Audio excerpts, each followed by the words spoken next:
जय गुरु जी। शुक्राना गुरु जी। सारी संगत को जय गुरु जी। ओम नमः शिवाय। शिव जी सदा सहाय। ओम नमः शिवाय। गुरु जी सदा सहाय।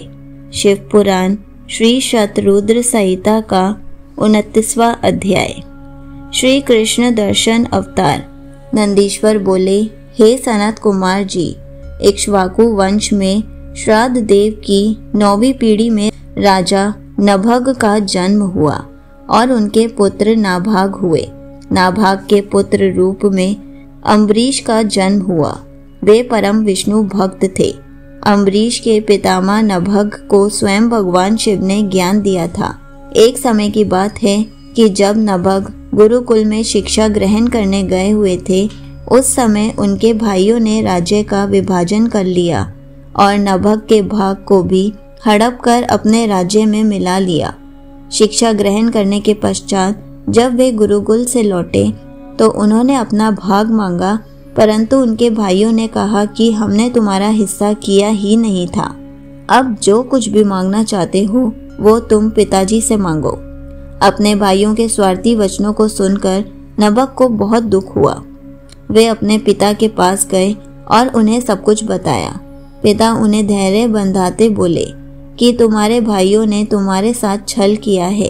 बेटा, तुम बुद्धिमान हो और अपनी जीविका का स्वयं प्रबंध कर सकते हो। इन दिनों ब्राह्मण आंगिरस एक बहुत बड़ा यज्ञ कर रहे हैं, परंतु छठे दिन उनके यज्ञ में अवश्य ही कोई भूल होगी और यज्ञ पूरा नहीं हो पाएगा। तुम महाविद्वान हो, वहां यज्ञ में जाकर तुम उन्हें उपदेश दो। विश्व देव संबंधी सूक्तों को पढ़कर उनका यज्ञ पूरा हो जाएगा और वे ब्राह्मण स्वर्ग को चले जाएंगे। स्वर्ग जाते समय वे ब्राह्मण अपना बचा हुआ सारा धन तुम्हें दान दे जाएंगे, जिससे तुम्हें अपार धन की प्राप्ति होगी। अपने पिता की बताई बातों को मानकर वे तुरंत उस स्थान की ओर चल दिए जहाँ वह उत्तम यज्ञ हो रहा था। वहां पहुंचकर नभग ने उन सूक्तों का स्पष्ट उच्चारण किया, जिससे आंगिरस ब्राह्मण का यज्ञ पूर्ण हो गया। वहां उपस्थित सभी ब्राह्मण अपना सारा धन नभग को सौंपकर स्वर्ग चले गए। जैसे ही नभग उस धन को लेने लगे, वहां शिवजी कृष्ण दर्शन रूप में प्रकट होकर बोले, हे नभग, तुम ये धन नहीं ले सकते क्योंकि यह धन मेरा है, इस पर मेरा अधिकार है। उत्तर देते हुए नभग बोले कि यह सारा धन ऋषि मुझे देकर गए हैं, इसलिए यह मेरा है। इस प्रकार उन दोनों में वाद विवाद आरंभ हो गया। तब कृष्ण दर्शन ने कहा कि हम दोनों आपके पिता मनु श्राद्ध देव के पास चलते हैं। वे जो भी निर्णय देंगे वह मुझे मान्य होगा। इस प्रकार नभग और श्री कृष्ण दर्शन मनु श्राद्ध देव के पास अपना विवाद सुलझाने के लिए पहुंचे। उनकी बातें सुनकर श्राद्ध देव ने पुत्र नभग से कहा, हे पुत्र, इस यज्ञ की सभी वस्तुएं देवाधिदेव भगवान शिव की हैं। यदि वे अपनी कृपा करें तो वह तुम पा सकते हो। तुम उनकी स्तुति करो, वे तुम्हारे अपराध को अवश्य ही क्षमा कर देंगे। भगवान शिव ही अखिलेश्वर और यज्ञ के अधिष्ठाता हैं। ब्रह्मा विष्णु सहित सभी देवता, सिद्ध और ऋषिगण उनकी आज्ञा से ही कार्य करते हैं। यह कहकर श्राद्ध देव ने अपने पुत्र को लौटा दिया। नभग पुनः यज्ञ भूमि में पहुंचे और भगवान शिव की हाथ जोड़कर स्तुति करने लगे। उन्होंने क्षमा याचना की।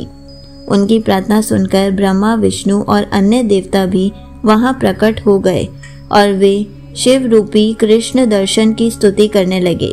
तब प्रसन्न होकर वे बोले, हे पुत्र नभग, तुम्हारे पिता के वचन बिल्कुल सत्य हैं। मैं ही यज्ञ का अधिष्ठाता हूँ और तुम्हारी उत्तम स्तुति से प्रसन्न हुआ हूँ।